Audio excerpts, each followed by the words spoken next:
Welcome, we are back with another Keep Pushing video, and today we want to discuss the do's and don'ts when making your college choice. Keon, what's up? So first we're going to talk about the HBCU experiences versus the PWI experience. I went to HBCU. I went to a PWI. And so my experience overall just from HBCU is that it's kind of the same as my environment back here at home. It's a little more comfortable, I would say. And just to clarify for anyone who doesn't know, HBCU is historically black college or university, and PWI is predominantly white institution. So I attended a PWI simply because the value of the education that I was receiving, and I knew I wanted to stay in state. So I attended Indiana University Bloomington, and they have one of the top 5 business schools in the nation, and that's the primary reason that I chose my PWI. Got you. So for my choice, I chose Jackson State, the Jackson State University. I chose that school because at the time I was looking for a good band, which is the Sonic Boom of the South, and I was looking for a good meteorology major. And there isn't a lot of schools that have a meteorology program, and so I wanted to go to a HBCU that had an undergrad degree for meteorology. So that's why I chose Jackson State. So really, when starting to choose a college, you should primarily start by choosing, hey, whether or not do I want to go to a HBCU or do I want to go to a PWI? But keep in mind, you can always apply to both and figure out which feels like the best fit. I personally did not apply to any HBCUs simply because I knew I wanted to stay in state. So I applied to all of the universities within the state of Indiana, and that's how I made my choice. And obviously, there are no HBCUs in the state of Indiana. Well, for me, I think I only applied to maybe 3 colleges in total. I won't name the other 2 because I don't like them, just for the simple fact that they didn't accept me. But anyway, they missed out on a great opportunity, like me. But anyway, they declined my acceptance letter, and so Jackson State was the only school that accepted me, and so yeah, that's how I ended up there. I don't really have much to say on that, so yeah. Well, either way, you made a great choice. Yeah. So we'll move on to the second sort of idea to keep in mind when choosing your college. Second, program choice. So as Keon stated, he went into meteorology. Yeah, meteorology, which is meteorology about weather and stuff. For you guys that don't know, give you a little background. I always was interested in the weather from when I was a little kid. So with finding that program at Jackson State, having that environment that's kind of like the same environment here back at home, it allowed me to kind of learn how to study, with alignment with like how my high school taught me how to study and stuff like that.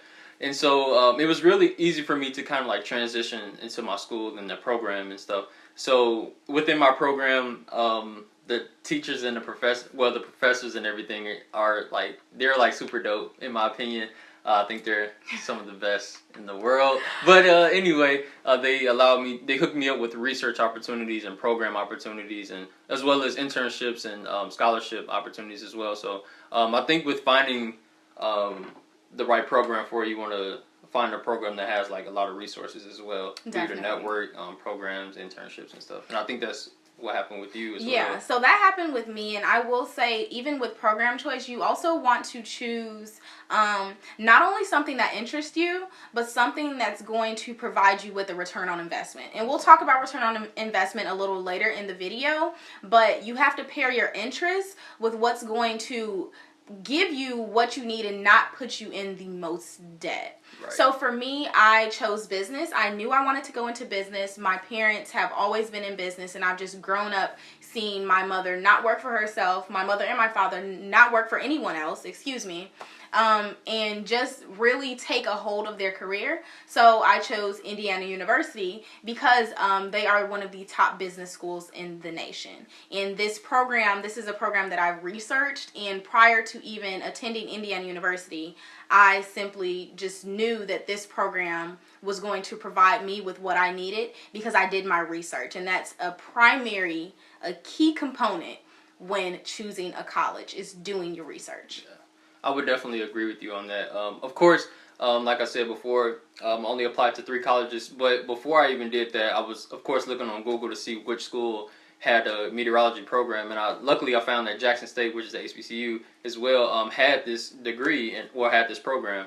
And so, like you said, I don't know, it was just like, I don't know, it's just like Jackson State kind of met my needs, and within the program, had everything that I needed, and yeah.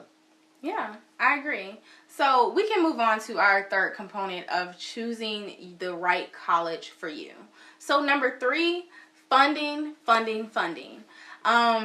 With me in particular, when I went on to Indiana University, I did not have all of my funding covered at all. I think I had a little under half of it covered via smaller scholarships that I applied to. And once on campus, I continued applying to scholarships. Even into my senior year of college, I kept applying to scholarships. And by my sophomore year, I had actually already had my full cost of attendance paid for. But I kept applying because that is money in your pocket. Right. Keon, what was your experience with funding, especially because this is a topic that we all hear regarding HBCUs as far as there's no funding? Yeah. Let's kill that myth. So with attending like a HBCU, I think in my opinion that it's more of a family, I think it's like a more family-based school. So with that, you have more one-on-one time with your professors and your deans and stuff. So they share those opportunities with you. So like the scholarships, the internships and everything. So with my first 2 years in college, though, I didn't have a scholarship. That was because of things I did in high school, GPA and stuff. So I had to work my way up to get the scholarships and everything. But other than that, after I was eligible for the scholarships, I began to receive them and everything. And that was just on the site or word of mouth between the deans or the professors or anything, or, you know, whoever. And along with my internships, I just started applying, and they looked over my papers, they looked over the application process, and that's one of the things that I really love about my school is that they really care about you personally instead of like a number, so to speak. And so they really they looked at my grades when they looked at how many internships I was doing, my research and everything. So, yeah. I think that is definitely a great component of it, and I do feel that smaller feel is a great sort of aspect that most HBCUs have. Of course, there are larger HBCUs, but I will say that at my PWI, Indiana University, I was able to make the very, very large campus. We have about 48,000 students. I was able to make that feel extremely small and feel like a family as well. However, regarding funding, you must understand that there are various types of funding. So you have your national grants, you have your scholarships, and then you also have work studies. So with your national grants, this is what you are going to be applying for via the FAFSA. And with scholarships, this is what you are applying for. You have national scholarships that you can look for, say, Google. You can look on Google, different things like that. However, I encourage you all to apply to smaller scholarships as well, because those smaller scholarships, those that are, say, $500, maybe $1,000, most people aren't applying to because they feel like it's such a small amount. However, small amounts add up to big amounts. They do. They add up very, very quickly. They really do. And if I'll even add to that. So my out-of-state fees at my school is around like I think $1,000 or $1,500 or $1,200 or something like that. But at the time, if I was a freshman coming in college or whatever, and I apply for that $500, that's already half of my out-of-state waiver gone. So you can just see right there how a $500, like if you have a $500 scholarship and another one, how that easily is like $1,000. So if you add that up, that's like, you know, that can just add up over time and on top of, you know, what other scholarships you have. Exactly. Yeah. And then you also have community scholarships. So for instance, if you are at your high school is probably offering you various scholarships while you are in high school currently. So while you are in your senior year or while you're currently going through the college application process. So for instance, with me graduating a year early, I was able to get a $5,000 scholarship just for doing that. And that was a great start to my funding for college, at least. And then in addition to that, you have scholarships from churches and then various programs or community programs that you're a part of locally. Yep. So in addition to what we already talked about, let's hit on the overall experience of being at college, the campus life, so to speak. So for me, with being at a HBCU, it was relative to how things go in my location, which is predominantly black. So with that being said, the first week, I don't know, it was just easy for me to transition. They had, tours and everything, and day parties, and they had like fried chicken during that time and stuff like that. So it was easy for me to transition. How about for you? So with me, I had a very similar experience. So no, it wasn't predominantly black, or I did not feel like I was walking into a family reunion, so to say.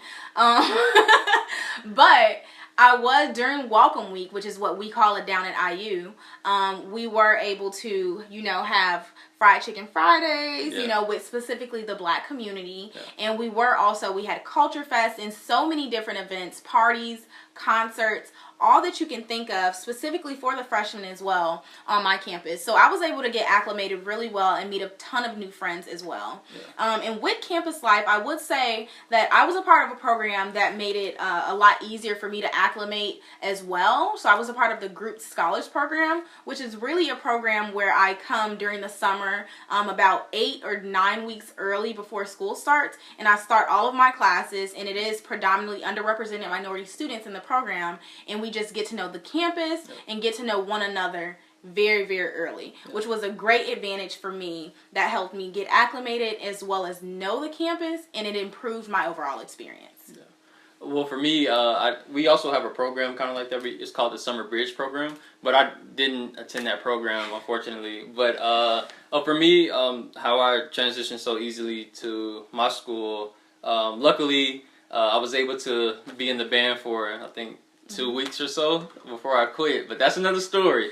But with being in the band, of course you have band camp before school starts, so I kind of had the opportunity to learn about the buildings and learn, where my dorm was, and learn where my friends lived and which building that they were in, and just the city within itself, and yeah, that was a good experience for me, because Jackson, Mississippi, compared to like Gary, Indiana, is 2 different places. So I have family in Mississippi as well, but just being down there on my own, it was kind of just a shock for me. So, but being around people that I'm used to, like a predominantly black environment, was able for me to transition well.